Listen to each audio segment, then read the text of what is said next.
Welcome to all.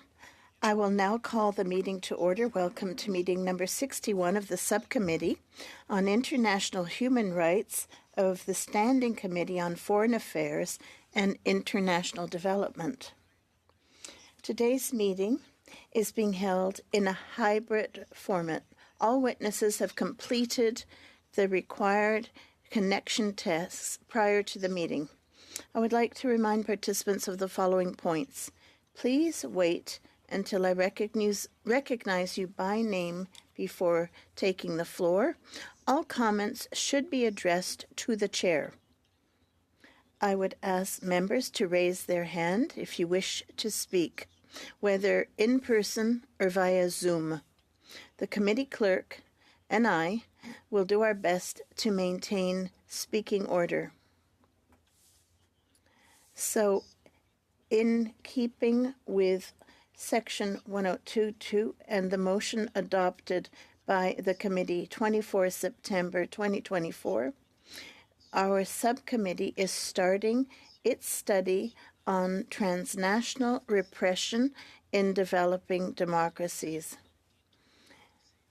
As we see in the title of this session, I would like to remind my colleagues and our witness that the scope of this study is foreign, not domestic. Hope, and I would like to inform you all that the purpose of our study today is international, not domestic one. Thank you. J'aimerais souhaiter la bienvenue à nos témoins. I would like to wish welcome to our witnesses from the Tamil Rights Group, Uma Ruthi Rimorski, and she is here with us in person. Hong Kong Foundation, Mr. France Hui, coordinateur de la politique de plaidoyer. Un maximum de 5 minutes vous sera accordé par... You have a maximum of 5 minutes for your opening statements. That will be followed by a question period. So, very big welcome to Uma Ruthi Rimorski. Please give your opening statements for a maximum of 5 minutes. The floor is yours. Thank you for this opportunity to discuss issues affecting Elam Tamils in Sri Lanka and abroad. Pardon, point d'ordre, Monsieur le Président. Point of order.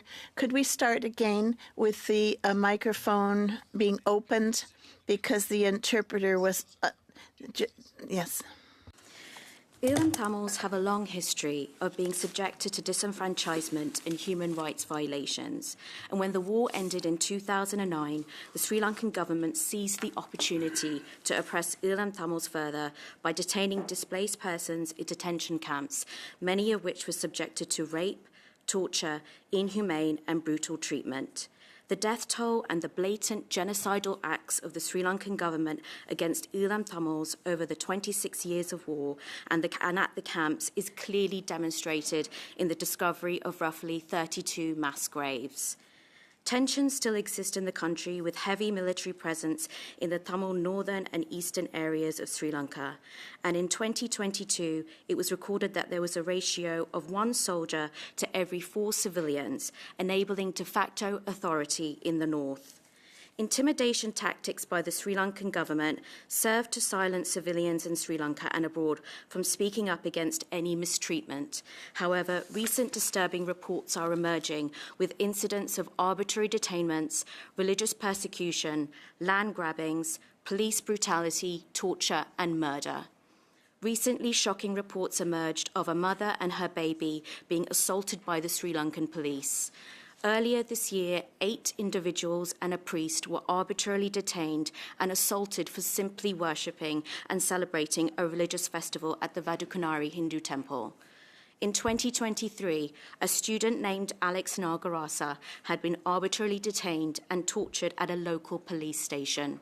Like many youth of today, Alex took to social media to reveal his torture and was subsequently brutally murdered.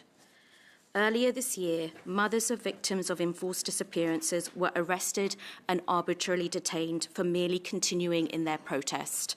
There have been numerous accounts recorded by the UN of intimidation, harassment, and surveillance towards victims and victims' families who live in constant fear of repercussions. There is a complete lack of support for victims, especially for families of enforced disappearances. Rudimentary mechanisms have been put in place, such as the OMP, that lacks the resources, capacity, and powers to investigate. At the heart of this issue is the lack of independence and the impunity of perpetrators. War criminals have not only received impunity, but many have been promoted to high-ranking or prominent positions in government, which has subsequently heavily influenced the judiciary. The Sri Lankan government has not resolved the issue of its draconian Prevention of Terror Act and the Anti-Terror Bill, of which the UN has recognised in being direct violation of several UN human rights conventions. The enactment of additional draconian laws, such as the Bureau Rehabilitation Act, the NGO Registration and Supervision Act, and the Online Safety Act, further enable the arbitrary detainment of individuals and the persistent monitoring by the Sri Lankan government over civil society groups. Such draconian laws serve as legislative tools to quash dissent and diminish fundamental freedoms for Ulam Tamils in Sri Lanka and abroad. The Sri Lankan government has attempted to silence diaspora globally. Victims of the Sri Lankan government's atrocities who come forward to share their testimonies are often subjected to retaliation, with family members back home put on surveillance, threatened, and intimidated. Civil society groups significantly operate with a sense of fear, as the Sri Lankan government regularly publishes gazettes that include the names of foreign nationals known to oppose the regime and labelling them as terrorists. Many diaspora Tamils have experienced issues travelling to other countries and being denied entry or being mistreated upon entry to Sri Lanka, such as arbitrary detainment, police brutality, torture, and other humane practices as a means of global intimidation. We would like to make 4 key recommendations. Canada should actively support the work of the UNHRC Sri Lanka Accountability Project and advocate to broaden their mandate. Second, Canada should broaden its sanctions to include more individuals linked to the Sri Lankan government. Third, many civil society groups, including Tamil rights groups, have called on the Canadian government to pursue legal action at the ICJ. And finally, Tamil rights groups has formally requested Canada to support its Article 15 submission to the ICC. Thank you. Good timing. Thank you. And now I would like to invite Madame Lee to take the floor for 5 minutes, please. Madame Lee, you could start. Good afternoon. Good Chair. afternoon, yes. Good afternoon, Chair Okoye, Vice Chair Lake, Vice Chair Bruno Josep, and distinguished member of the committee. Thank you for the opportunity to testify before you today. My name is Frances Hui, and I am from the Committee for Freedom in Hong Kong Foundation, which campaigns for the freedom of political prisoners in Hong Kong. I was born and raised in Hong Kong, and I have been advocating for its democratic development since I was 14 years old. In 2020, after China imposed its national security law in Hong Kong, I sought asylum in the United States due to the risk of arrest for my international advocacy. Now, based in Washington, D.C., I continue to speak out on the Chinese government's abuse in Hong Kong and beyond. Last year, the Hong Kong authorities issued an arrest warrant and placed a $1 million Hong Kong bounty on my head under the national security law. This illustrates how the Chinese Communist Party deploys transnational repression to silent dissent, targeting not only activists like me, but also Uyghurs, Tibetans, Taiwanese, and Chinese dissidents globally. The Freedom House identifies the CCP's campaign of transnational repression as the world's most comprehensive. Its methods include spyware, intimidation, disinformation, surveillance, and threats against dissidents' family members back home, all designed to suppress dissent far beyond its borders. A key player in this strategy is the CCP's United Front Work Department, which controls and mobilizes organizations and individuals on the party's behalf. The Hong Kong Economic and Trade Offices, the HKETOs, located in Toronto and around the world, are operating with quasi-diplomatic status to promote Beijing's narrative influence foreign policies, and monitor dissidents abroad. In 2019 and 2020, a US citizen in Boston was tasked by Beijing to spy on my activities. He had attended my events, taken photos and videos, and shared them directly with PRC officials. But this man was not just spying on me. Between 2018 and 2022, he provided intelligence about members and leaders of Chinese family associations and community organizations and anti-CCP dissidents to the PRC officials, including those at the United Front. In one instance, he mobilized hundreds of pro-Beijing individuals to counter-protest our march in August 2019. Some of the people vandalized our belongings and physically intimidated us. These people had openly discussed bringing weapons to attack the participants and even firearms to quote-unquote shoot her in the face. After the rally, I was followed home and I had to call the police twice for assistance. The repression didn't stop here. After Hong Kong issued a bounty for my arrest last year, the harassment intensified. A week later, my parents in Hong Kong was brought in for police questioning. I regularly received phone calls from Chinese-speaking men who know my name. These tactics aim to isolate and intimidate with profound psychological, social, and political impacts. I think today's hearing is so critical because Canada, with its large diaspora communities, is particularly vulnerable to transnational repression and foreign interference. It is crucial to take timely and decisive action to address this issue and protect both your citizens and national security. I urge Canada make full use of its sanction authorities to hold bad actors accountable. It should also consider revoking the HKETO's diplomatic immunities and privileges, as it has now become an outpost for the Chinese government to surveil and propagandize its own agenda on Canadian soil. And I will lay other policy recommendations later on in the question section. As I testified today, 45 pro-democracy activists in Hong Kong, some of them close friends of mine, have recently been sentenced to 4 to 10 years in prison for organizing a democratic primary election. This is the grim reality of life under authoritarian rule, but the repression goes beyond, as you have heard. My story is just one example of how Beijing's transnational authoritarianism, driven by tools like the United Front and the HKETOs, threatens freedom and democracy worldwide. Lastly, I would like to applaud this parliament for passing the Countering Foreign Interference Act in June this year. I think it was a great step forward, and I hope the government will continue to take meaningful and leading steps to protect individuals and your sovereignty from transnational repression. I appreciate the committee's efforts in addressing this issue, and I look forward to your questions. Thank you. Excellent timing. I would like to thank both witnesses. And now I would like to open the floor for debate for a question and answer. And I'd like to invite Mr. Ihsasi to take the floor for 7 minutes. Thank you very much, Mr. Chair. Very grateful to the two witnesses who have taken the time to appear before us today.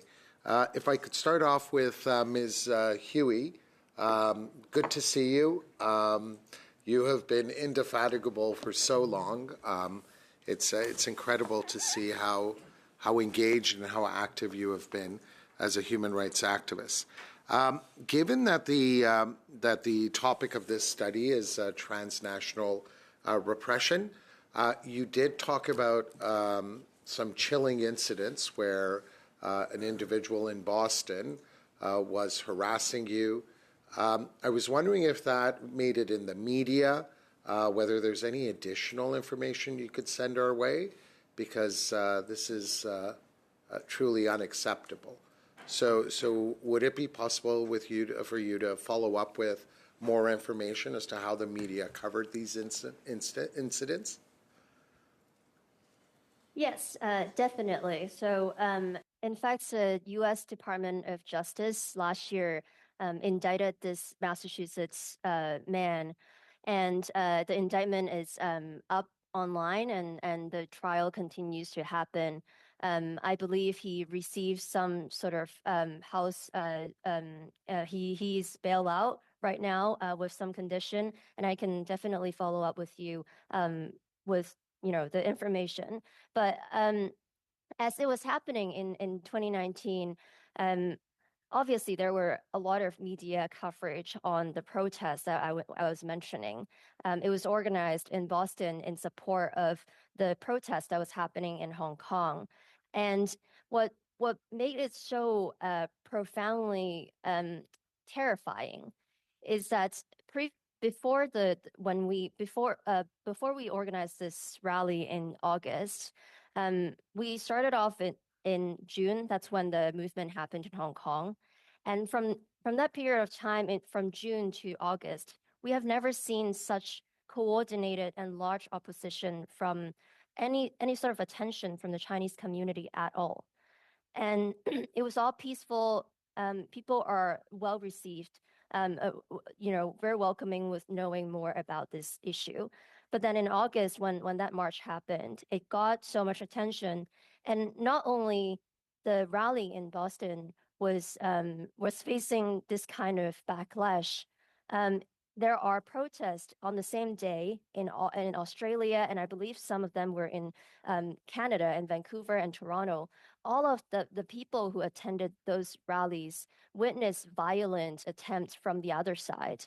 And I think this draws lines, and for us to see the global scope of transnational repression by the CCP, is that the United Front Work Department, they are essentially an international network, and they work with local organizers and their people on the ground in different countries to coordinate these campaigns of intimidation and threats against the pro-democracy activists on the ground. So I thought this is another information that I would like to share with the committee, and I think it demonstrates how large the influence of CCPR in our society, and so it brings us to see that this issue needs to be tackled not just in a domestic in Canada, but Canada should also collaborate with other countries multilaterally to tackle this issue. Absolutely. But also, if I could touch on something else you shared with us, you did say that you approached the police to report this. Were the police helpful, and did they provide you any additional information as to whether this individual, they had received complaints from others regarding this very same individual, and what the scope of his activities were? So when I found out I was followed by the man, I called the police, and they intervened, and basically told him to step away. And I continued to go on to return to my home, and then I saw the same person come back to me and continue to follow me. And so I called the police again, and they intervened and asked him to go. I asked, and when I talked to the officer, he said because it is not a repetitive pattern, they can't arrest this person, they can't do anything about it. And from that, I think I see, a problem with, a lack of training with our, police and the local police and law enforcement about transnational repression. Is that because the situation is that a lot of times these things doesn't happen, like it's not conducted by only one person. It's conducted by multiple people that are under the network of United Front, and it's really hard to track if we only if we're only targeting one person and see their they only started this as the time we can make action.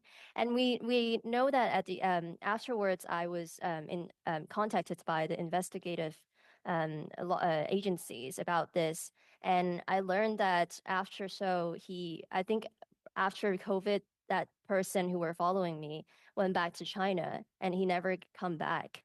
And so even though the US was able, certain agencies were able to identify him as spying on me under the order of the United Front or the Chinese government, they were not able to enforce or any law, or they were not able to take any actions because that person has already left the country, and they're never going to never going to come back because China is just going to swap another person in now that they know this person has gotten the attention. So that was, it was a terrifying experience. And again, it instilled a lot of anxiety to my life since then. And I think it shows kind of the lack of actions and lack of trainings among agencies on this issue on transnational repression. And I think right now, in the past few years, we have improved a little more with more trainings. But I think a lot more needs to be done, and the definition of transnational repression needs to be written in the law, and these acts should be criminalized. Very much looking very much forward to the follow-up information you're going to be sending us. Very grateful. Thank you, Mr. I would like to invite Mr. Majumdar to take the floor for 7 minutes, please.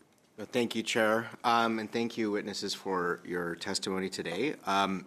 If I could start with you, Francis, your testimony was gripping, particularly in the context of the experience you've had with the Communist Party at your doorstep. Let me ask you, if you don't mind putting you on the spot a little bit, to take a stab at defining what transnational repression is, not just having experienced it, but obviously having a chance to engage with others who have had to deal with similar strains. If you were going to try and put your arms around it and give it a definition, what would that be? Well, I think it's a transnational repression. It's very sophisticated method of interference. It's hard to say it in one sentence, but I will try. I think it's an effort to silence exiles and diaspora abroad, to silence their voice in a way to break down communities, to instill untrust, and break up the communities that are going to eventually become a momentum of some dissent and movement.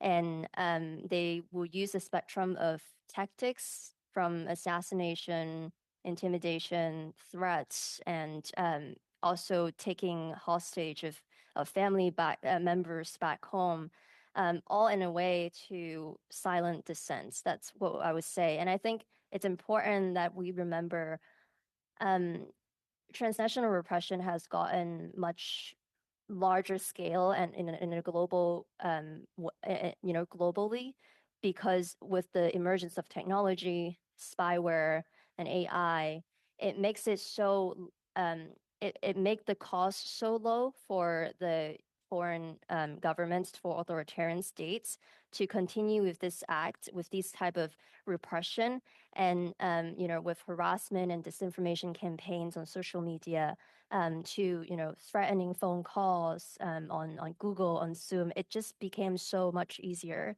to conduct by authoritarian states.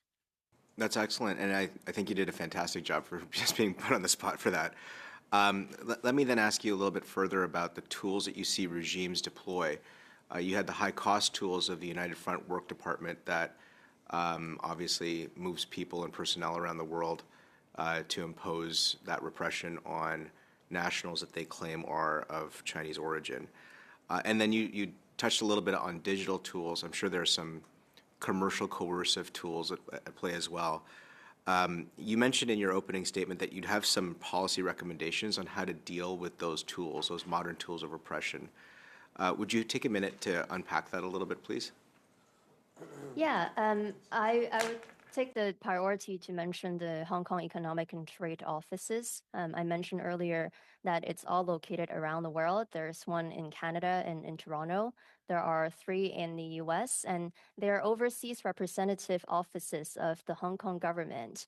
And in the lead up to the British transfer of Hong Kong to China in 1997, the Canadian government granted the HKETO special privileges and immunities that are exactly the same for consular posts in recognition of Hong Kong's autonomy from China. And so I think right now there are a few problems we see is that they have evolved to serve other purpose, to create and promote propaganda for Hong Kong and China, and tracking Hong Kong dissidents abroad.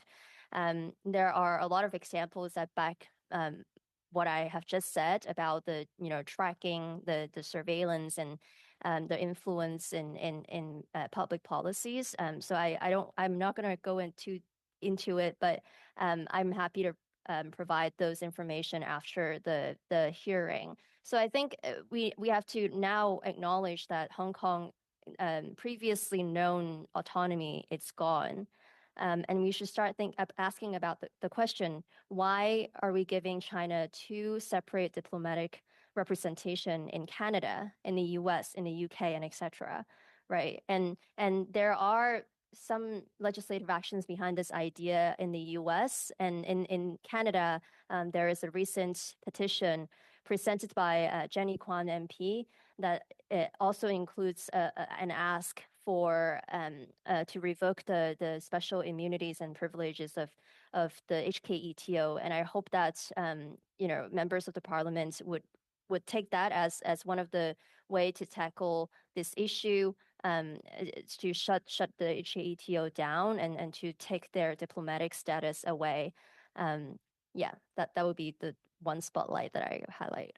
Thank you. We'll look forward to you tabling those documents and your recommendations as you've proposed to have a chance to go into it deeply. If you don't mind, in my last minute with you, Uma, the new government in Sri Lanka has some interesting characters around the table. To what degree do you believe that they would deploy tools of transnational repression to Tamil Eelam populations around the world? What I think will happen is they'll just continue business as normal. At this moment in time, we still have the Sri Lankan gazettes where people are specifically listed. There's always a potential, even for myself, to be listed on that list in the future. But we're seeing things in Canada already with the Brampton Memorial and, things just generally happening with the genocide recognition here in Canada. So things will continue on. Yes, I know there's, people are thinking it's kind of hopeful there's a new government, there's going to be change. But we always have to remember that this party is an old party that's been around a while, and it's a Sinhala Buddhist nationalist party that has always been anti-reconciliation and has in the past, especially in the 90s, sought out to tarnish any peace talks. So I think, they're just going to continue on as normal and they're not going to stop. We're already seeing it here in Canada. Gazette lists, even individuals going over there doing humanitarian work are being, subjected to inhumane treatment.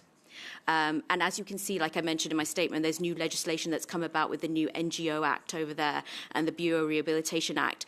All that means is that anyone who speaks up out anywhere in Sri Lanka or outside is subjected to, detainment by the army. It's giving this de facto authority to the army to arrest anyone if they speak out against the government. I really don't believe there will be any change. There's been a long history with the JVB party of diminishing any dissent, and I don't believe anything different is going to happen. They're just going to continue business as normal in order to repress any dissent locally or globally. Thank you. I would like to invite Mr. J'aimerais inviter Monsieur. I would like to invite Alexis Prunel-Duceppe to take the floor. Thank you to our witnesses who are here for this very important study. Ms. I hope I'm not mispronouncing your name. I think that you've made the demonstration in your opening statement and also in your answers to colleagues that transnational repression takes on a different face, and many different approaches are used to arrive at the same objective, that is threats, intimidation against the diaspora.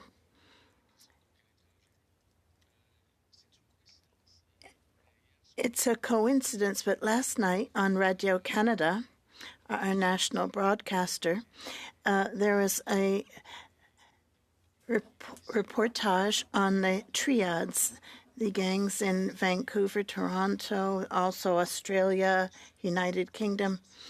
And what we learned in this documentary is that the Communist Party, using amongst others the United Front that you've mentioned, have worked with members of organized crimes, these infamous triads, and this with the purpose of transnational repression. Are you aware of that approach used by the Communist Party? And if so, can you explain further to this committee?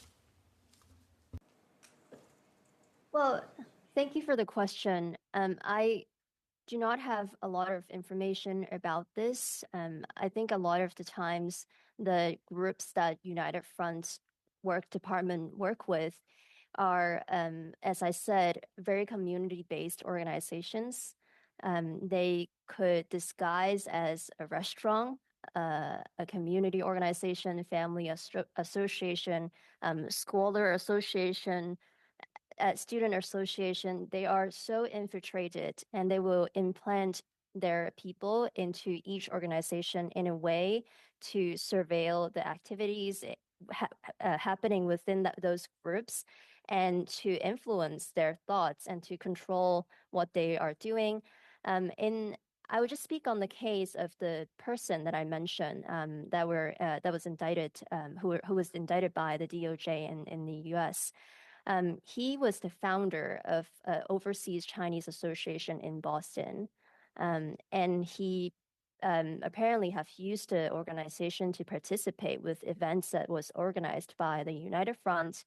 He was kind of like a leader of the community, the Chinese community in Boston, and he obviously have network with other Chinese associations in Boston and New York, and that's how he was able to pull together the counter protest in August 2019. So I think their strategy is quite similar to what you described, is that they will use these local groups that looks very innocent to continue, to carry out their acts of repression, and these things oftentimes are higher risk than we thought, because a lot of the people, they come to the U.S., they migrate, they come out of China, but they continue to live under this the surveillance of China, and it's hard to tell whether they are targeted only until they go back to China and they receive intimidations by the state officials and arrest or threats as they return to China. And I think this could also happen in Canada with some of the ordinary Canadians who found something absurd and they want to share on social media. And the censor of the Chinese government are going to detect all the content online, and we wouldn't know whether we are targeted. And for an ordinary citizen, an ordinary Canadian citizen, who have criticized the government, if they ever travel to China, they would perhaps receive that level of intimidations as well. Thank you for that very complete answer, which will no doubt help our analysts.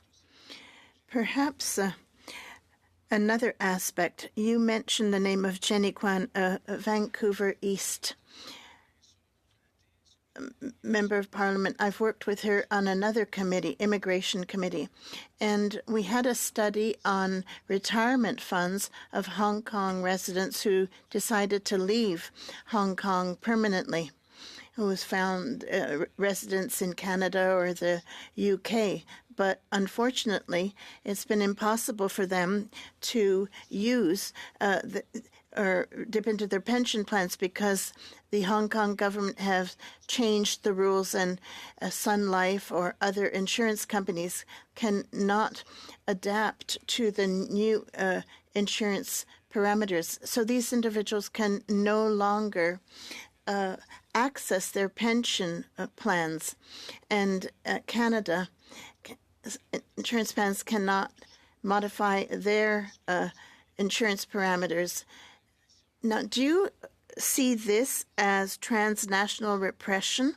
You use insurance companies that have head offices around the world, and involuntarily, these insurance companies are being exported, used for transnational repression. It's the Hong Kong government that makes it impossible for these citizens to access their pension funds. Could you let us know? Answer because 25 seconds remain only. Yes, well, I would say definitely, and not just with insurance companies. I think with a lot of the private corporation that are not controlled or monitored, required by law to register their activities with the Chinese and Hong Kong government. Yes, I think they are. The Hong Kong and Chinese government continuously are sending warnings to private corporations and companies to coerce them to cooperate with them to commit transnational repression on people that have left Hong Kong and China. That's happening in a lot of cases that we have seen. Renee Duceppe, I would like to invite Mr. John to take the floor for 7 minutes, please.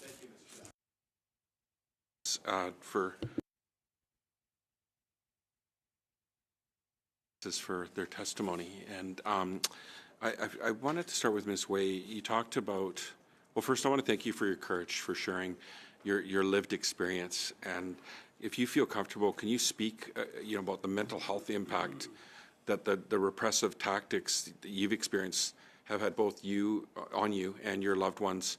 And do you feel, I know you're in the U.S. and it is different, but can you also, talk about how, what supports are available to individuals dealing with these extremely challenging stressors and maybe what gaps you think need to be filled? Yeah, well, thank you so much for the question. I think I mentioned earlier that there are a lot of psychological impacts that transnational repression has on victims. And personally, I think it creates a lot of anxiety. And I think the moment when I learned about the bounty that was placed on my head, there's like a flood of anxiety and paranoia that I should perhaps up my home security. I have to set up cameras around my house to avoid break-in. And I remember the first few weeks that I walked out of my house, I would always be very cautious about my surrounding. And I think that's absurd because, people like me who have left Hong Kong or from an authoritarian state, we come here to seek for safe haven, refuge from authoritarian rule.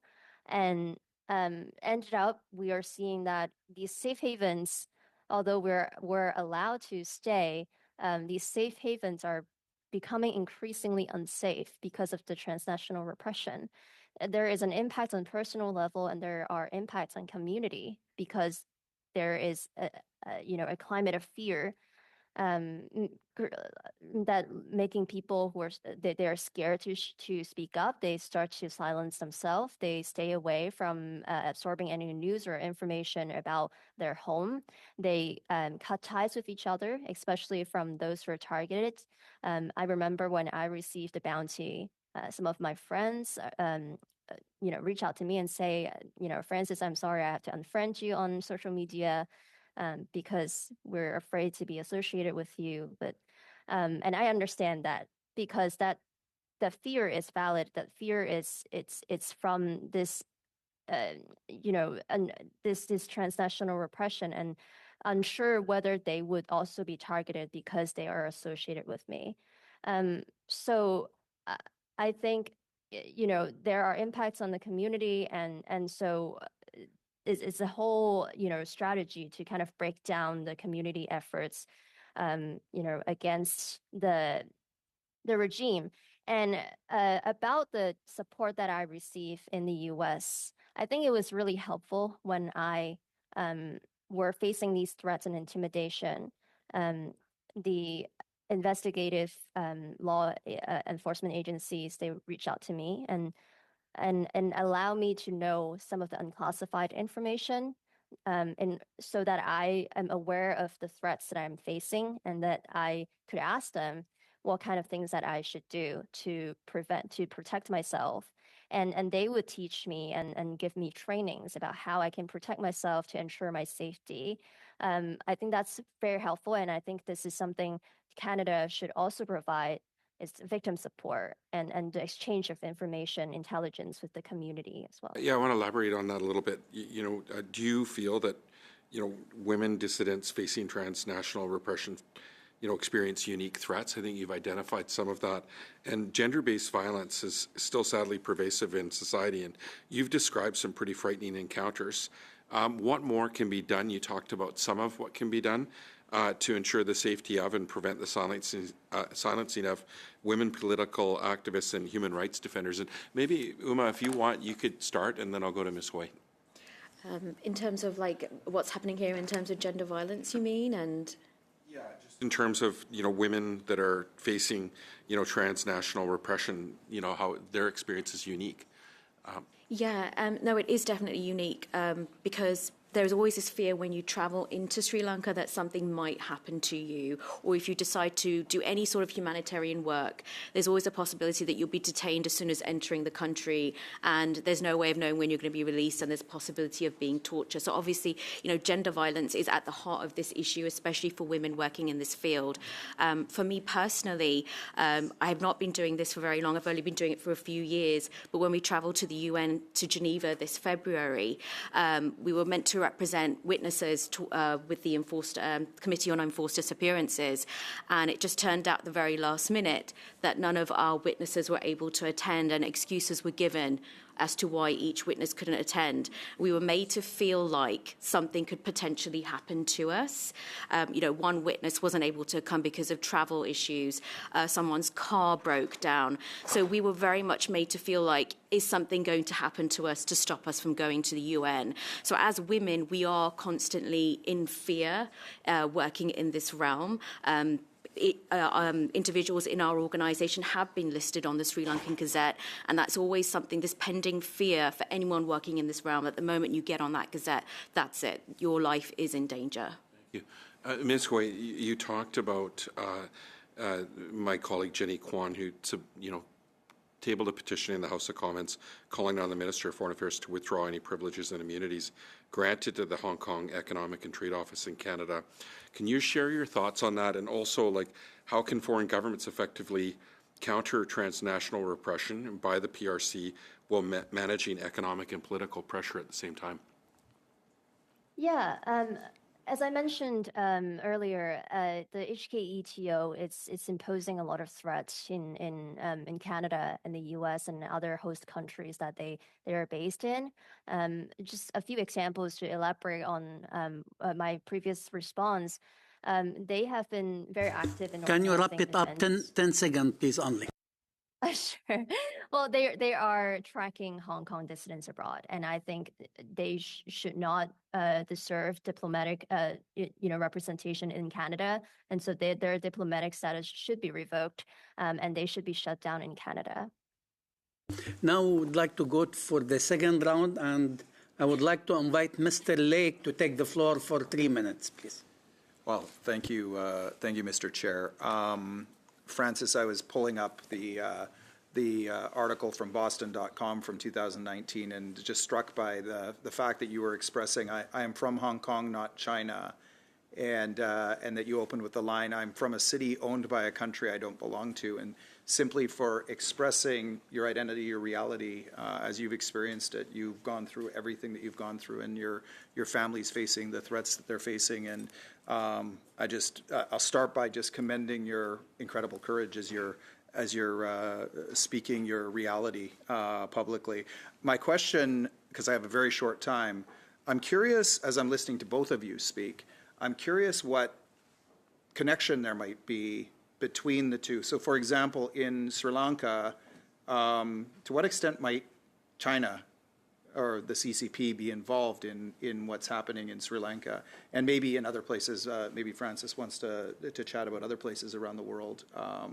But is there anything? I mean, Uma, I don't know if you have any thoughts on that. Or? Well, it's a very loaded question, and me answering it is also putting me somewhat in danger. But yes, China does have a huge influence in Sri Lanka economically. Francis, can I ask you the same question, whether it's Sri Lanka or other countries? And then, because I probably won't get another chance to weigh in, what I'm also curious about as you contemplate that is whether there might be some form of coordination. I mean, we know there's probably some form of coordination, but maybe to what extent would there be coordination between Russia and Iran and the CCP and North Korea in some of these attempts around the world to repress people, whether they're from Hong Kong or originally from China or otherwise? Well, yeah, thank you for your question, and thank you so much for pulling out the article that I authored in 2019. It was a long time ago, and I was thank you very much for highlighting that. I do not have a lot of information about, with examples of how countries work together to conduct transnational repression. I would just say that from my research and from my observation, China has a pattern of using Interpol to hunt down activists and dissidents. That was a concern raised when I received the arrest warrant. I wasn't sure if countries, if it's safe for me to travel. And I would have to be very aware of going to any other countries that have extradition agreement with China. And so I'm avoiding those countries from my list because of that. And I cannot speak on the, Please wrap it up, 10 seconds, please. But I know that China is working really closely with Russia and Iran and North Korea and these authoritarian states on all sort of things, including using Hong Kong as a sanction evasion hub for these countries. Now I invite Madame Anita Vandenberg to take the floor for 8 minutes, please. Chair. And again, I want to start with both of you to thank you very much for your determination to continue your advocacy despite the threats that you get. But my question right now is for Uma. I want to pick up on the Interpol thing because you said something that is really striking. You said there is a gazette of names of foreign nationals, and that these foreign nationals then, because they're listed as terrorists, may have difficulty traveling around the world and other things. I wonder if you can elaborate a little bit about this. And, you said it's foreign nationals from around the world. Like, what countries would they be in? What's the purpose of this gazette? Is it open and public? Is it something that, I'd love to hear a little bit more about it. Yeah, so the Sri Lankan Gazette actually lists any individual that speaks up against the government as terrorists. They're actually listed as terrorists just for questioning the government. And this is any individual globally. So it's something you really do need to keep an eye on if you ever wish to travel to Sri Lanka, because it's not a simple case. If you went there, you'd just be, questioned or imprisoned. There's a possibility of getting tortured.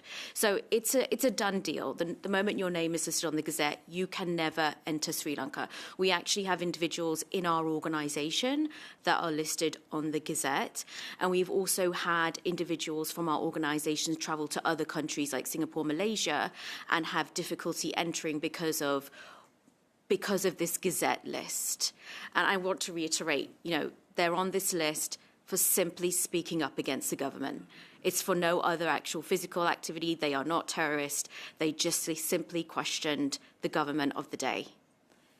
Are these lists shared with Interpol? Like, have people had the same kind of problems that was just raised? I'm not sure if it's shared with Interpol, but you can literally just Google it. It's right there. Google Sri Lankan Gazette terrorist list, and you can check whether your name is listed there. And they update it frequently. They've taken names off. People's names have been added back on. But the moment you know your name is there, that's pretty much a done deal.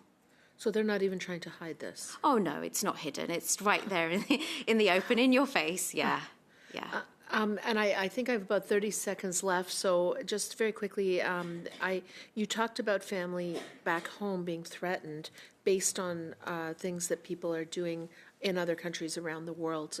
Is this common? Is this something that is tracked in any way? 100%. So surveillance goes on constantly in Sri Lanka of families of victims. It's constant. It doesn't matter if an individual has left Sri Lanka or is still there. the fact that somebody had made a complaint means their entire family is surveilled.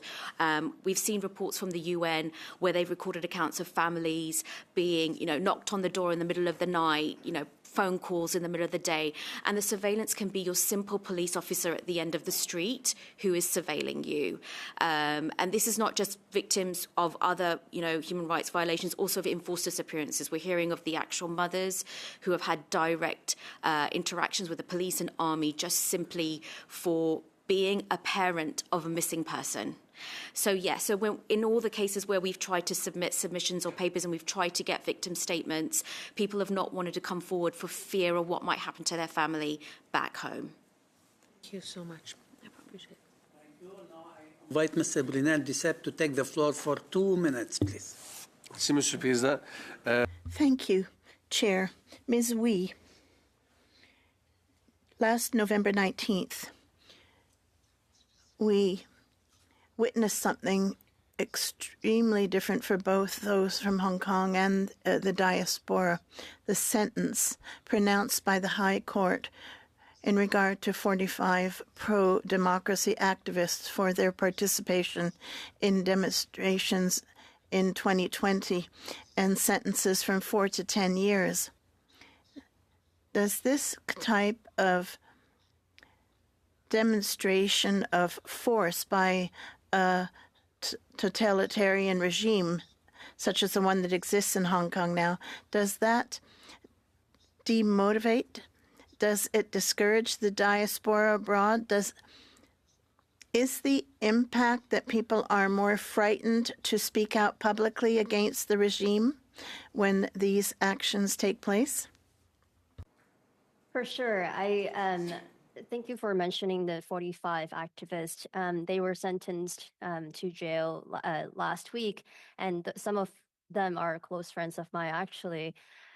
I think what happened to Hong Kong in the past few years have a profound impact on the diaspora, the entire Hong Kong community. Many of them left Hong Kong because of that. And even when they left Hong Kong and residing in safe country, in the US and Canada or in the UK or elsewhere in democracies, they don't feel safe to speak up. And there's a general fear to speak up, and the general sense of self-censorship is happening. A lot less people are willing to speak up on, to touch on the situation in Hong Kong on their social media, even in interpersonal exchange with their friends or family. They, as I said, they don't want to associate with people who continue to be outspoken because they are afraid that they would also be targeted. Thank you. When they Thank you, Madam Louis. Thank you. Mr. John, you have the floor for 2 minutes, please. Okay. So I think I want to go back to Ms. Wei. I started with a question, and we ran out of time in terms of, what more can be done to ensure the safety of and the prevention of silencing of women, political activists, and human rights defenders, especially around, women that are dissidents, fleeing transnational repression. And you just started, you had 10 seconds. I think I want to give you some more time to talk about that, and also about Ms. Kwan's efforts to pressure the Minister of Foreign Affairs to withdraw privileges and immunities for the Hong Kong economic and trade offices, and really how can foreign governments effectively counter transnational repression by the PRC while managing those economic and political pressures at the same time. And I think you got 2 minutes to reply, so I'll hand it over to you. Thank you so much. I'll just go back and say we should define transnational repression 2 minutes. in the law and criminalize these threats. It should be in the law, the definition of transnational repression. Second, I think this applies to victims, and especially to women victims. We need to provide victim support with emotional support, legal support, and personal support.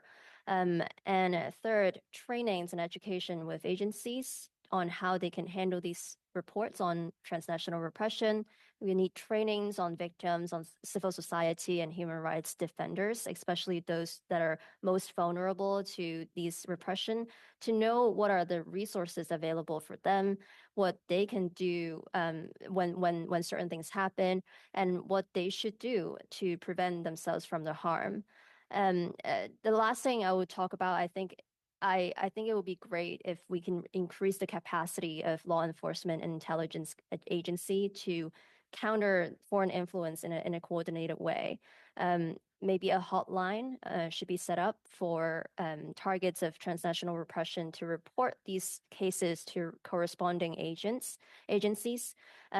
Perhaps a commission could even be set up that handles these reports and also responsible for interagency coordination so that all the federal agencies that are doing this can coordinate and counter that in a more coordinated way. Thank you, Madam Louise. You exceed the time for 15 seconds. Thank you. Of the committee and the staff, I would like to thank both witnesses. Thank you for being with us today. Thank you for your testimony, for your declaration. It's very interesting to our committee. If you feel that may other information be interested to the committee, please feel free to write to the clerk or to myself. I would like to thank you, and now I suspend for a few minutes.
Meeting, please. J'aimerais souhaiter la bienvenue à nos I would like to welcome our witnesses as an individual, Ms. Noura Al-Jazawi, Senior Researcher, the Citizen Lab, Monk's School of Global Affairs and Public Policy, University of Toronto, and Sarah Take from Secure Canada, Legal Advisor. A maximum of 5 minutes will be granted to you for your opening statements, after which we will follow up with questions and answers. Welcome, Ms. Al-Jazawi. 5 minutes. Thank you so much for the opportunity today to testify. My name is Noura Al-Jazawi. I'm an exiled human rights defender, as well as I'm a senior researcher at the Citizen Lab, University of Toronto. My research investigates digital transnational repression against exiled activists and human rights defenders. In Canada, we hear much about the foreign interference, cyber espionage, and attacks on critical infrastructure. But the phenomenon of digital transnational repression, which is a growing global threat, remains under-recognized. While transnational repression itself is not a new phenomenon, it involves the extension of authoritarian practices to target individuals who may feel safe because they live beyond the territorial borders of their countries of origin. Digital surveillance technology has made it easier for dictators to expand their repression beyond borders. Digital transnational repression arises basically when authoritarian regimes use digital surveillance tools to intimidate, silence, and harass dissident voices in exile and diaspora. These tactics include a range of technologies such as spyware and malware, phishing, harassment, disinformation, and smear campaigns. For example, in 2018, the Citizen Lab has revealed that the Saudi activist Omar Abdelaziz, who's based in Montreal, had his device compromised with Pegasus spyware. This attack, attributed to a Saudi link operator, gave him full access to Abdelaziz's device and private communications with fellow dissidents, including some who were back home as well as in exile, such as the journalist Jamal Khashoggi. Messages exchanged just weeks before Khashoggi's assassination. Abdelaziz also endured physical threats and attempts to lure him to go back to Saudi Arabia. This story in particular inspired us at the Citizen Lab to look how the exiled dissidents are targeted and impacted by digital threats. So based on the experiences of 103 exiled dissidents in Canada and other democracies, our research revealed the widespread perpetration. Basically, more than 20 state actors are involved in digital transnational repression. And I mean 20 state actors beyond Russia, China, and Iran, the classic actors. Digital threats often escalate to physical threats. Despite their resilience, targets experience the chilling effects of digital transnational repression, including impacts on their well-being, their sense of security, essential freedoms, even their immigration status. Many of them have experienced emotional, physical, professional, and financial distress. Some even became socially isolated. They had to cut ties with their family members and friends back home, as well as many of them reported questioning the meaning of continuing their activism in exile, and some decided to cease their activism altogether. There's absolutely a significant gender dimension of digital transnational repression. When women are targeted, they endure additional layers of gender-based harassment and abuses. And while many victims reported to law enforcement, but they found the responses insufficient. And finally, the inactions of host states can embolden perpetrators to escalate their attacks. To combat these growing threats, we recommend to Canada that, to start, we need really Canada to believe that we must take preventive measures, not to respond to cases as individual cases. It's not isolated cases, it's not isolated incidents. These practices, these incidents are a pattern, and we need to prevent them, not only to respond to them. My key recommendations are in 4 areas. I can elaborate more on them. Basically, we need legislative and policy reforms. We need Canada to recognize digital transnational repression and transnational repression and revise existing frameworks to prevent any harm can be caused on targets, and differentiate transnational repression from foreign interference. We need Canada to hold perpetrators accountable, including state actors as well as private sector their technology is being used in digital transnational repression, or their platforms has been facilitating the harassment on exiled activists. We need Canada to design a framework to support targets by maybe creating a whole of government agency to monitor, report, and respond to digital transnational repression systematically, empower targets, provide digital security resources, legal assistance, mental health support, and also we need to work with the communities. And on top of that, we need to adopt an intersectional approach to recognize the unique vulnerabilities of women, racialized groups, and other marginalized targets of digital transnational repression and transnational repression. And finally, transnational repression is a global problem that requires... Can you wrap it up, please? Time is out. Yeah, my recommendations are up. Thank you so much, and I'm happy to respond to your questions. Thank you. And now I would like to invite Madame Sarah Take to take the floor for 5 minutes, please. Good afternoon. My name is Sarah Teach, and I'm a lawyer based in Toronto. I'm representing Secure Canada today. Secure Canada is a nonprofit organization dedicated to combating terrorism and extremism by creating innovative laws, policies, and alliances that strengthen Canada's national security and democracy. Secure Canada is a partner organization of Human Rights Action Group, the legal nonprofit I co-founded 2 years ago with David Matus. Together with Secure Canada, we published a report in September 2023 on combating foreign interference and transnational repression in Canada. David and I also represented the Human Rights Coalition recently before the Foreign Interference Commission. Transnational repression in developing democracies is a critical subject for the Canadian government to address. We spent a great deal of time at the recent commission discussing the long arms of various authoritarian regimes in Canada. However, we have not yet adequately covered the topic of the long arms of authoritarian regimes in unsafe third countries, and this presents a particular vulnerability. Such instances have devastating impacts on Canadians. Indeed, while transnational repression on Canadian soil can be devastating in terms of its impact and consequences, autocrats can act even more boldly in regions that have less stringent rule of law safeguards. There are several examples of instances with a Canadian nexus. Some of the more particularly egregious examples are those involving kidnapping or illegal renditions. Hussein Jalil, a Canadian citizen who has been arbitrarily detained in the PRC for almost 20 years now, first arrived in Canada in 2001 as a political refugee before becoming a Canadian citizen 4 years later. He was arrested by Uzbek police during his visit to Uzbekistan in March 2006 and was quietly handed over to Chinese authorities in June of that year. The Iranian regime engages in this form of transnational repression as well, including through its proxies. Hamas's kidnapping of Canadians from Israel to the Gaza Strip is an example of this.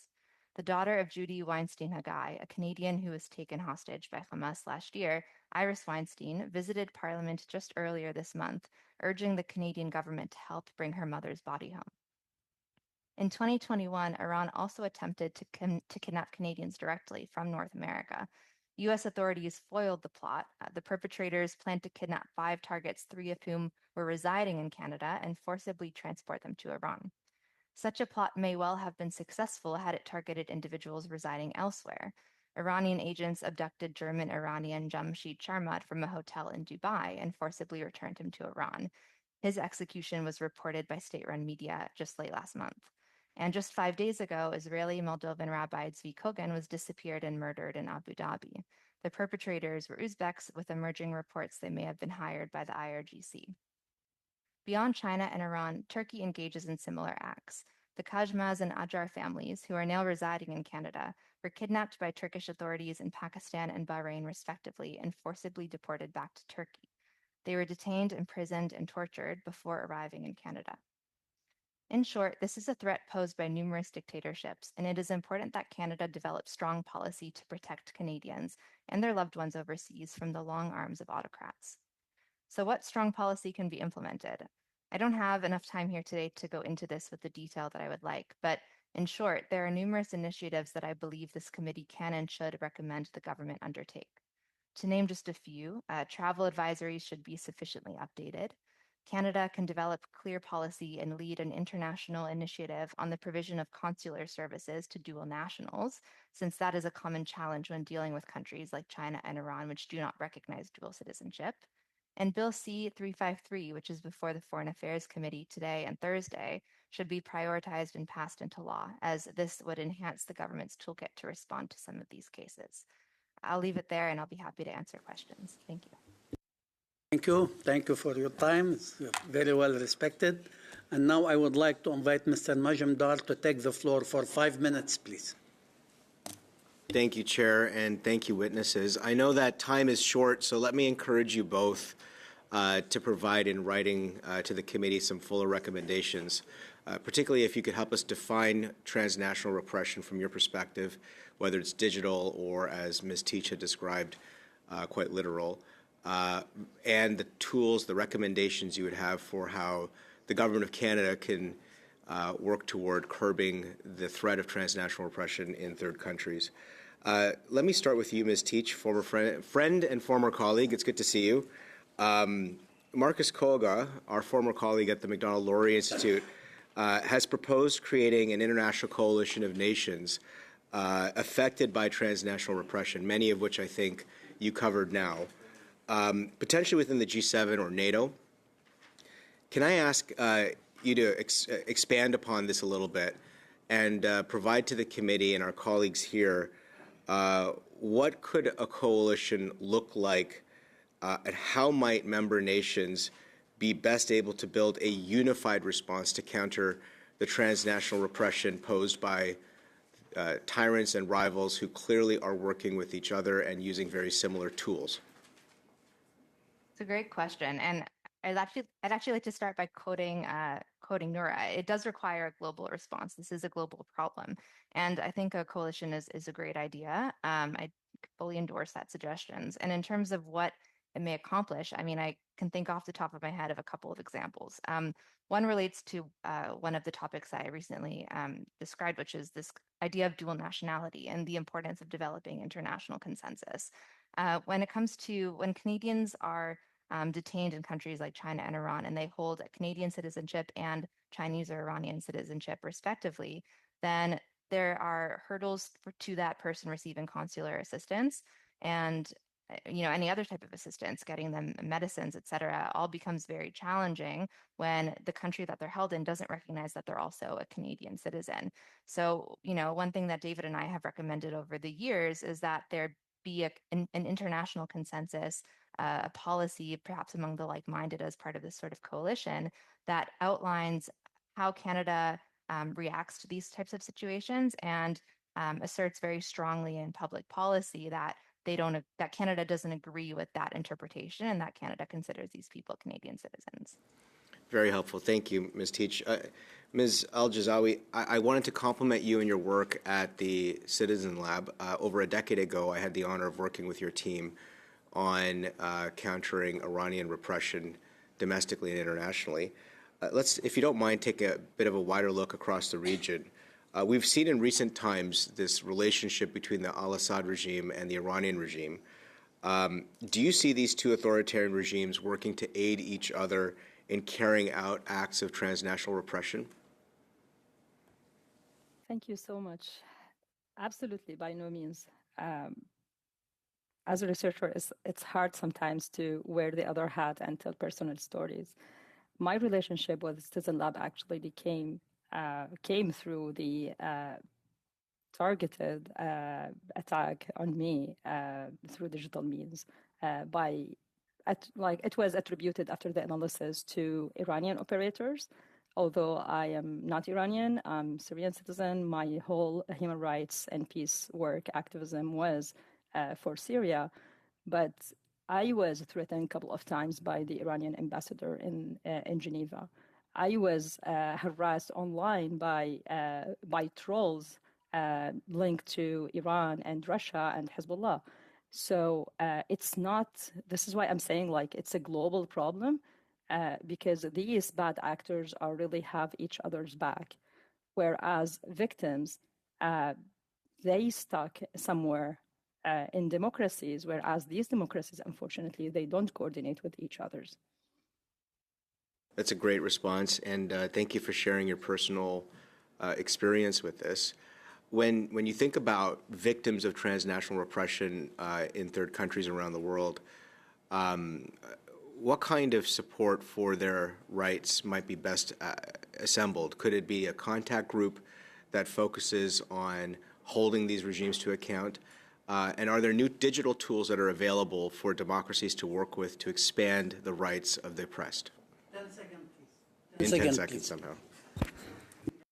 I would say it's not, I cannot speak for victims. I've talked to so many of them, but we can start by creating a governmental institution that would coordinate across all government institutions, including law enforcement, and can communicate with victims. Thank you, thank you. And now I invite Madame Damov to take the floor for 5 minutes, please. Thank you, Chair, and thank you to both our witnesses for being here today. Following on my colleagues' questions, I have a question for both of you. I mean, one of the things that's been challenging with this study is that we're looking at transnational repression in developing countries, and we tend to sort of wander into what Canada can do here. But I'm just wondering, what kind of coordination can we do between like-minded countries? And I was thinking about what we heard in the previous panel from the young lady who's living in the United States. But how can we coordinate between like-minded countries to deal with this issue? I'd like to hear from both of you on that, if I could.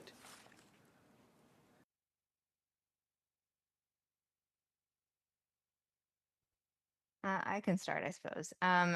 As I realized in my response to MP Majumdar, I said I was going to give 2 examples, and then I actually only gave 1. So the second example I had thought of at the outset was related to Bill C-353, which I realize is not before this committee, is before another committee this week. But do with Canadian nationals who are being held arbitrarily. We're dealing with transnational repression in other countries. So not necessarily, so C-53 wouldn't really apply here. I'm thinking more, you know, there's a lot of coordination between countries, even things like the ICJ and the ICC.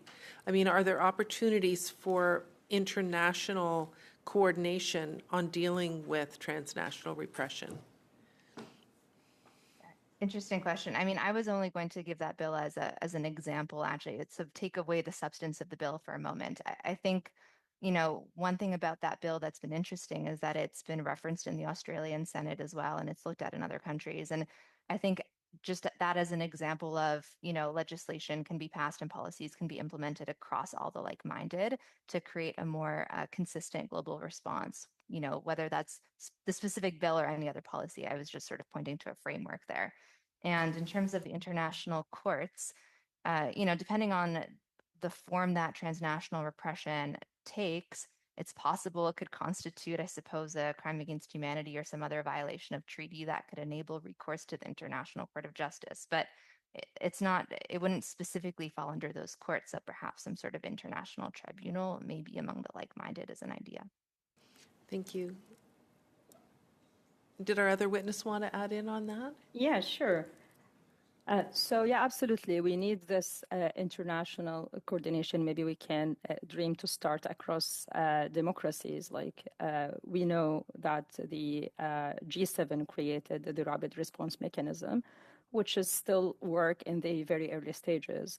And it should be subjected to so many criticism, including that yet it has not come with a mutual definition to transnational repression and digital transnational repression. The other area that really needs work to start by the definition as well as the recognition to both phenomenons as a human rights violations. It's not only the threat to the national security of the country, it's also a human rights violation, and that gives it more importance to be addressed in these means because it involves further and upper levels of the work, including the involvement of different government institutions up top to the diplomacy and for sure the foreign affairs. We need really to do this work, as well as we need coordinated responses in terms of responding to digital threats. For instance, the United States did some good job. The Biden administration listed some of the companies their technology has been used in human rights violations on sanctions, whereas Canada has not done this yet. Biden administration also has been working across different departments, which is like it could be drawn as maybe a roadmap for Canada and other democracies across G7 to build on that, which is absolutely not enough because more work must be done by opening the space for definition, recognition as a human rights violation, and exchanging learning lessons. On top of that, maybe aside some exchange of information in relation to the accountability and the capture of the arrest of perpetrators, the same way that the dictators exchange information about dissidents and coordinate the arrest and kidnapping and abduction of them back home. I can give an example of the Nordic states. When they came together, they coordinated the police responses when the Iranian mercenaries tried to assassinate the Ahwazi activists on the bridge between Denmark and Sweden. So Nordic states came together and coordinated their efforts, exchanged information. They also revoke the diplomatic impunity of the Iranian diplomats and held them accountable. Such measures could be preventive measures. Thank you. 44 minutes. I thought I had 5 minutes.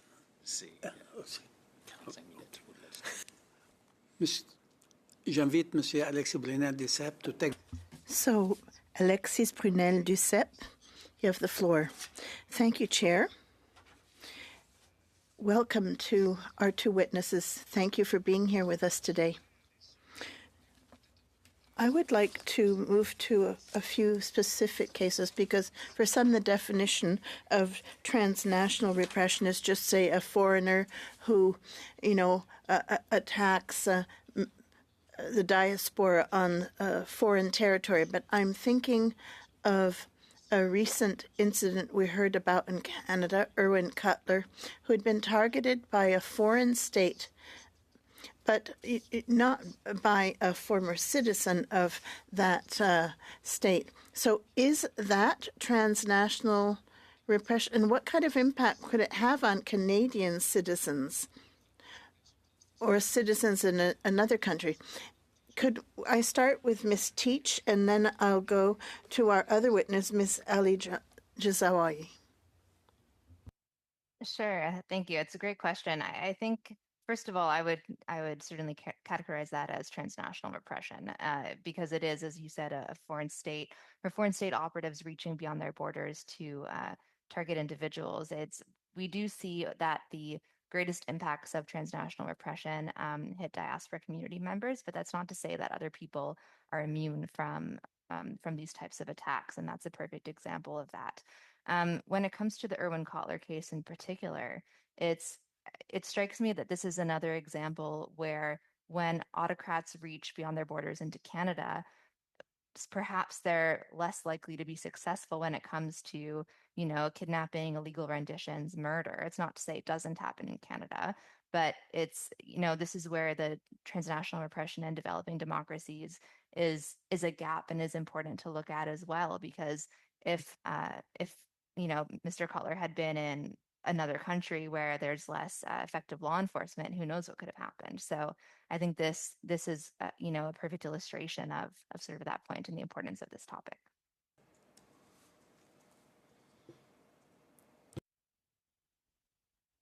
Vous ajouter quelque chose, Madame? Oui.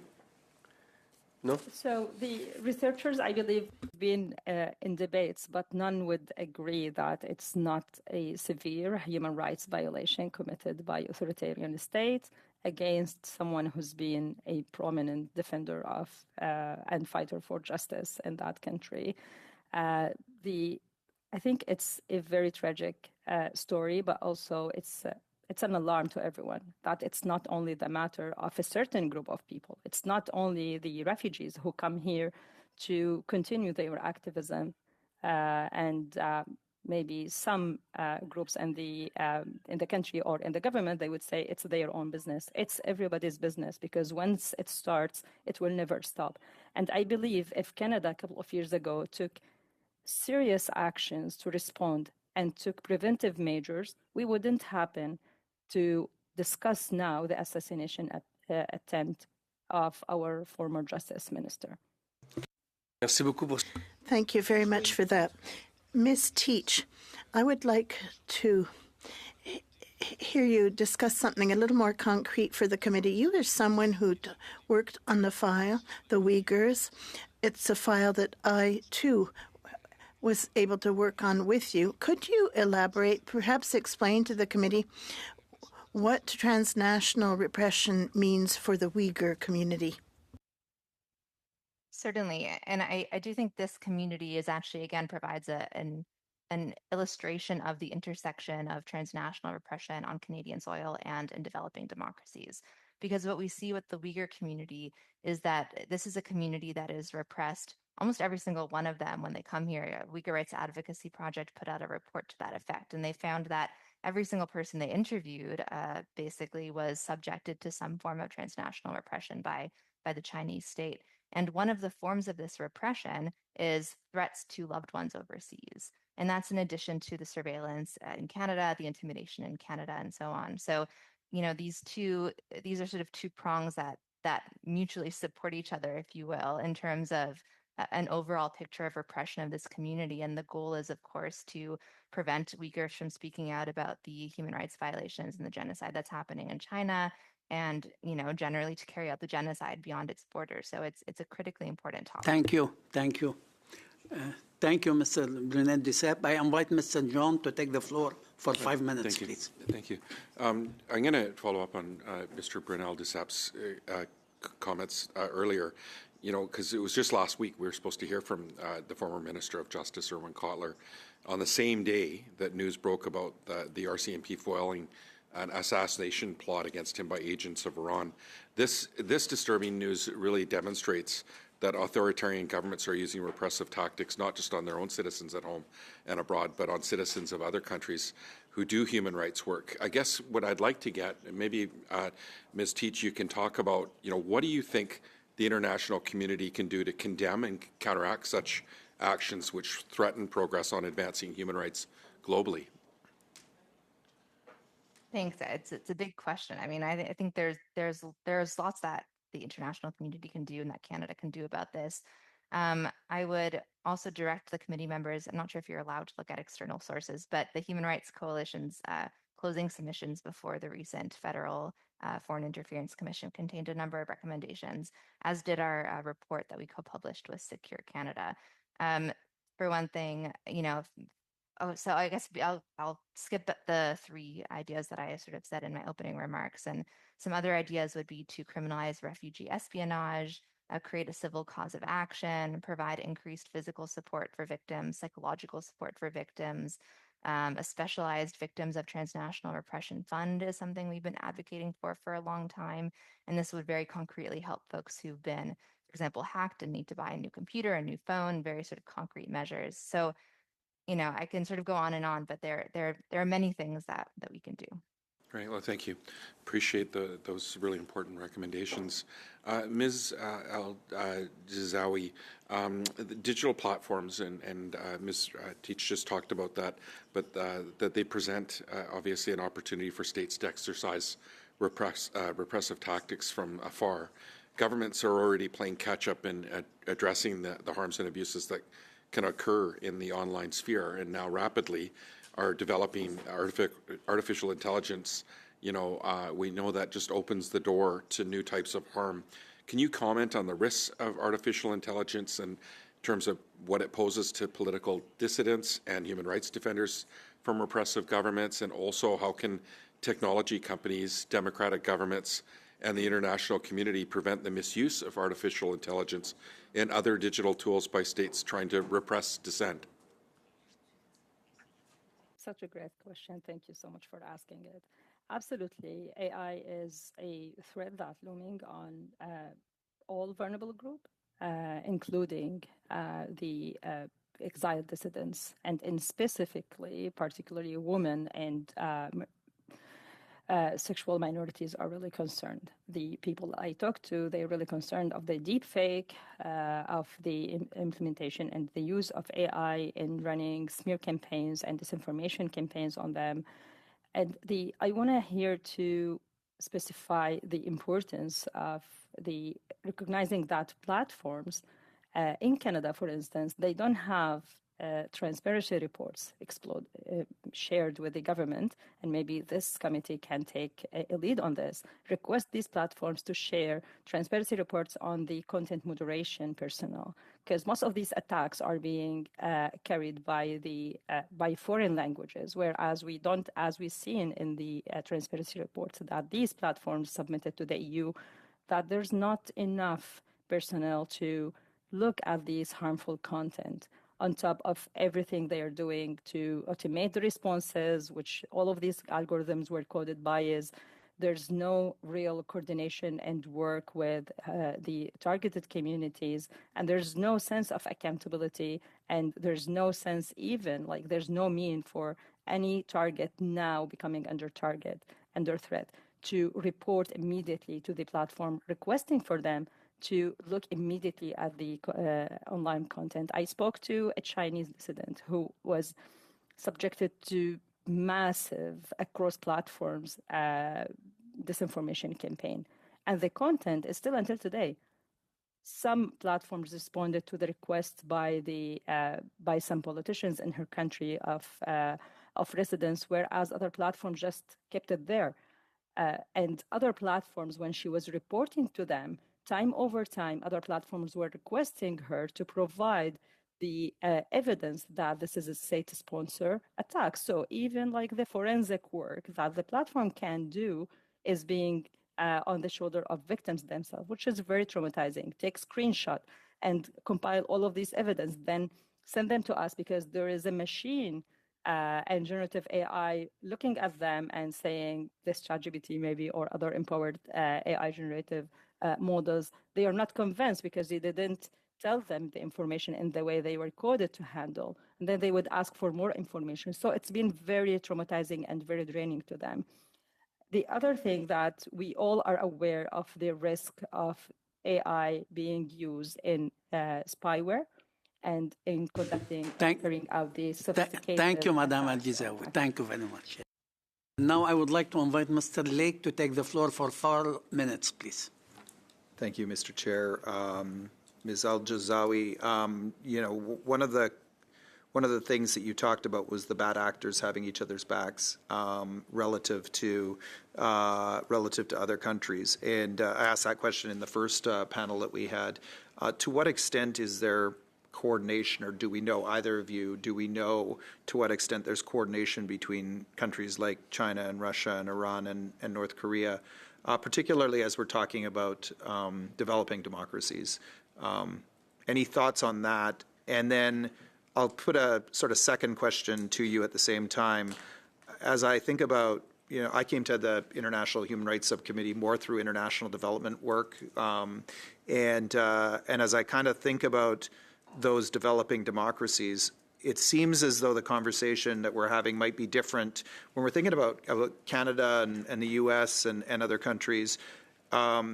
These bad actors aren't looking, I don't think, for allies. They're looking probably to destabilize us more than anything else, and to send messages to people back in their own countries through the actions that they take. But as I think about developing democracies, is there an aspect to which it's not so much destabilization as a goal, but maybe even winning over allies as they move forward, and to what extent ought we be paying attention to that?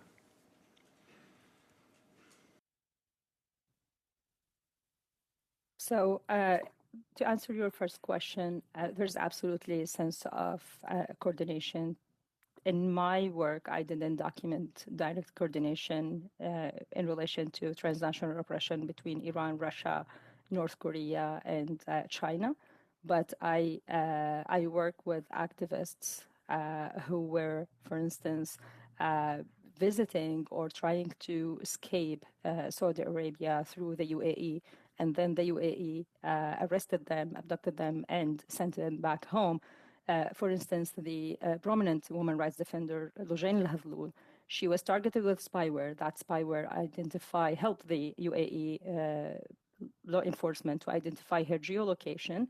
She was kidnapped, abducted, and she was immediately sent to Saudi Arabia, where she was imprisoned and subjected to torture and gender-based violence. So this is only one example. There's other examples for sure. So many cases, for instance, of Iranian citizens or like exile activists who traveled to Turkey to whether visit family or they were communicated by someone from their country of origin to travel to Turkey, meet them there, only to find that there is a sense of facilitation of their kidnapping. And many of them were kidnapped from Turkey and transferred to Iran, and they unfortunately disappear in Iran. We have never heard from any of them yet, including the Ahwazi dissident that I referred to his case. He was abducted eventually from Turkey after he was lured to travel to Turkey to attend a conference there, and Iran kidnapped him from Turkey. So these cases are just few examples of the level of coordination between these governments. To answer your second question, they absolutely care not only for the destabilization of the democracy, they care to build allies in the West. They care for their international imagery. And there's tons of research about how they try to influence democracies, influence politicians in democracies through so many means, including the conferences, lobbyists, and international and very respectful media outlets in these democracies.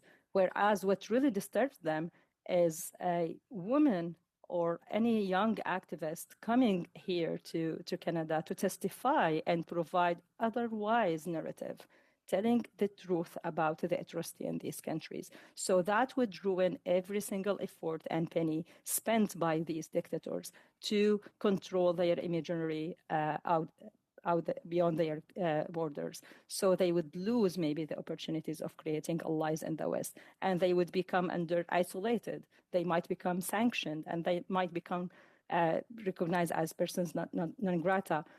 They might not be able to have diplomatic missions in Canada and in the West, and therefore they won't be able to have business, and they won't be able to exchange maybe development projects, etc.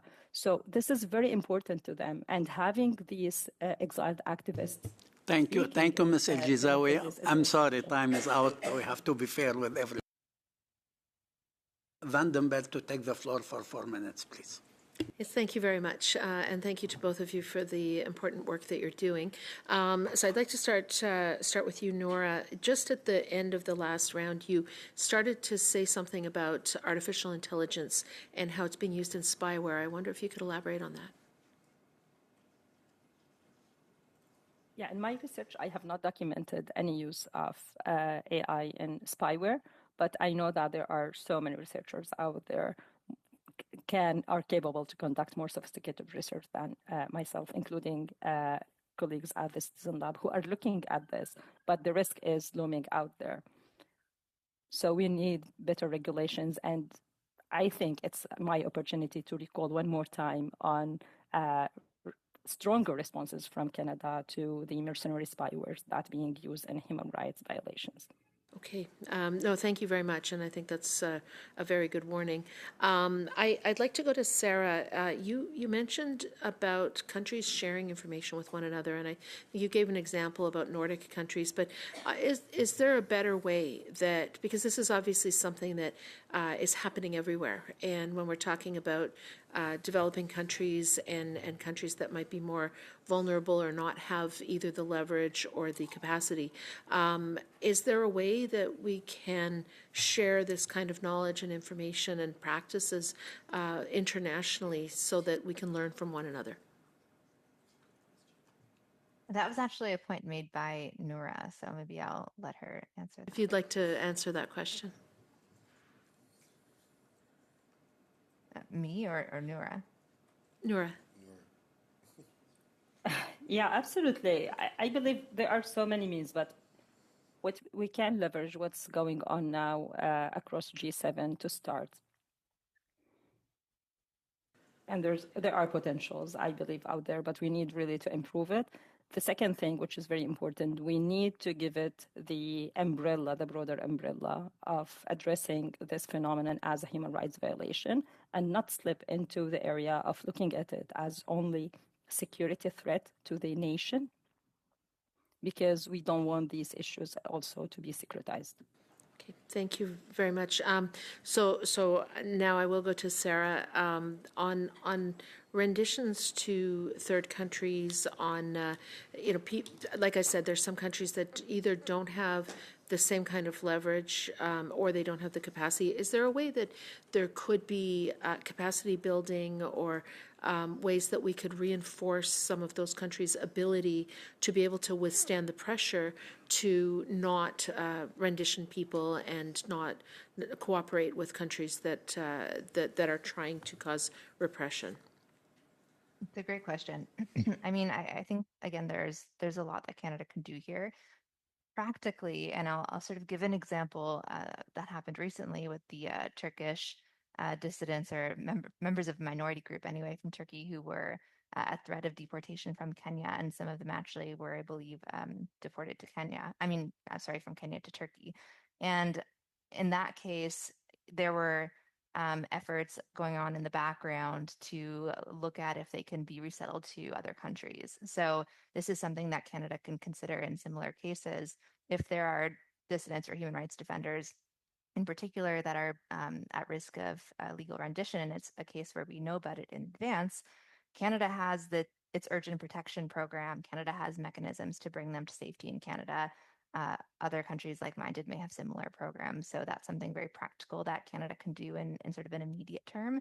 And then certainly when it comes to capacity building, partnering with those organizations, perhaps training enforcement to understand Thank you. the rule of law. Thank you, Ms. Teach. J'invite M. Brunel-Duceppe de... And now I'd like to invite Mr. Brunel-Duceppe to take the floor for 4 minutes. Thank you, Chair. This is an inspiring conversation, very interesting, and unfortunately we have little time. We've talked a lot about legislation or laws at the national level that can address the issue, but I don't think we have sufficiently addressed, or at least there is international law that should apply to certain crimes. For instance, what specific aspects of international law are transgressed when a state attacks a dissident in another country? What goes on in terms of international law? Ms. Teach? Yes, great question. There are several international laws that are at play to prohibit most of this behavior. So aside from this being a breach of sovereignty of the other country, which the, say, autocrat is reaching into, there's also, depending on the specifics of obviously what happened, there are international laws against enforced disappearance, against hostage taking, against physical assault, certainly in many countries' criminal codes, and that's domestic law in addition to international law. It's prohibited to engage in to target civilians. That may be at play in some instances. I mean, it would be a very fact-based scenario, but we do have a multitude of laws. I think the question becomes how those laws are enforced and what's actually done. And just to give a sort of particular example, in the international framework, we have treaty bodies and mechanisms. Treaty bodies, for example, will monitor states parties' compliance with international treaties. So take enforced disappearance, for example. There's a committee that will monitor states parties' compliance with those provisions. But countries can make reservations or they can fail to opt into whatever protocol, depending on how the treaty is structured. It changes a little bit. But countries can basically not give the committee the right to hear individual communications. When it comes to treaties that have a recourse to the ICJ, states can reserve out of that. So there's a lot of that going on where dictatorships in particular, take advantage of take advantage of those opt-out procedures and those reservations to make it very difficult to respond to even when situations are in violation of the law. Donc, ce que vous... So what you're telling us is that at this time, the tools we have access to under international law are ineffective to counter transnational repression. We absolutely need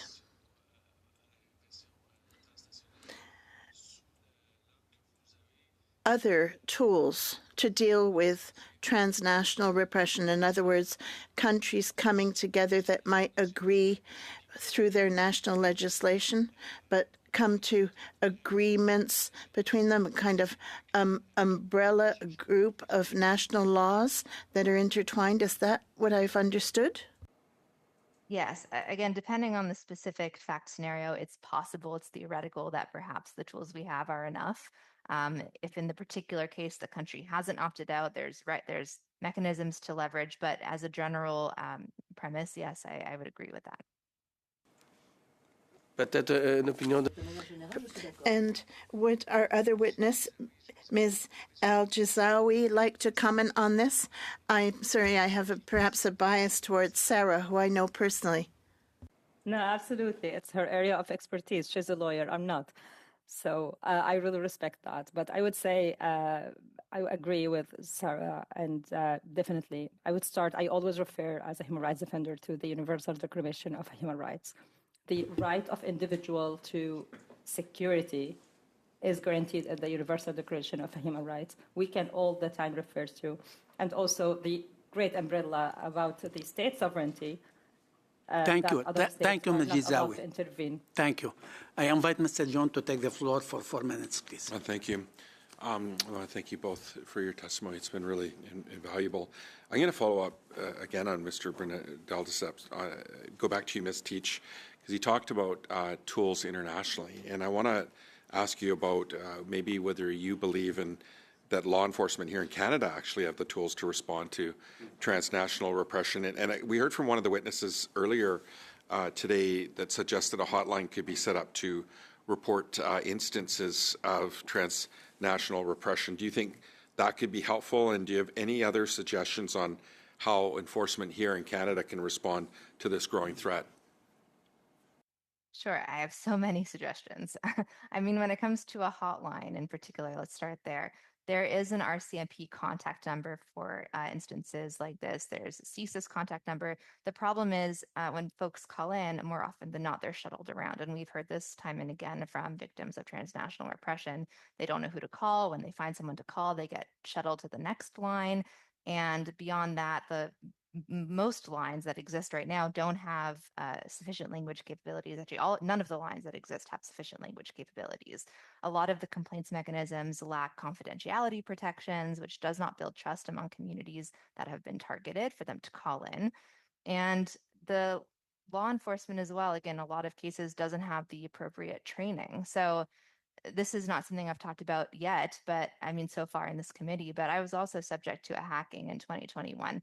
And I was also shuttled around different law enforcement agencies. And I finally landed with the Toronto Police Service, and the person on the phone assumed that I was mentally ill, is what it sort of sounded like to me. Obviously, I'll never know for sure, but the way that this person was speaking to me was very condescending and very obvious to me anyway that they didn't believe what was going on and that I must be, unwell to have thought that a state was hacking me.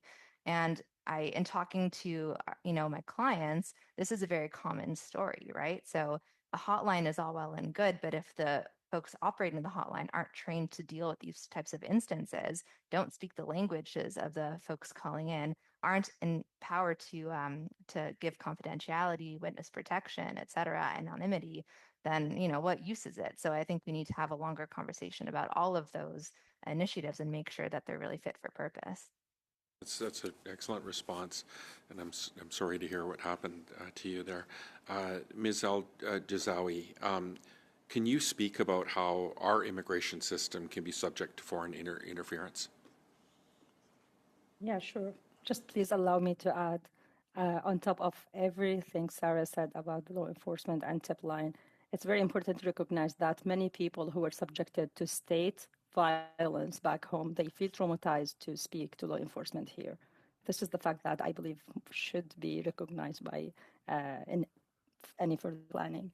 For sure, the immigration system might be exploited by the authoritarian states, not starting by how the screening would start to certain individuals, which is common, but when it comes to the screening processes, there's no framework to guide the officers conducting the screening to seek truth, not to fall as victims of the state sponsors' misinformation and disinformation. We documented cases that states are really seeding disinformation everywhere, including Wikipedia and fake. 15 seconds, please. 15 government. seconds. Okay, thank you. So how to seek truth, how to seek truth, not fall victims of disinformation is very important. And I can provide more details in my written testimony coming. Thank you. For our both witnesses, we would, on behalf of the committee, all committee members, all the staff here, we would like to thank you for your presence. Your declaration and your testimony was very useful to the committee. If you feel that other information may be useful, please do not hesitate to write to the clerk or to myself. Thanks for your presence again. We would like to suspend for a couple of seconds and we get back.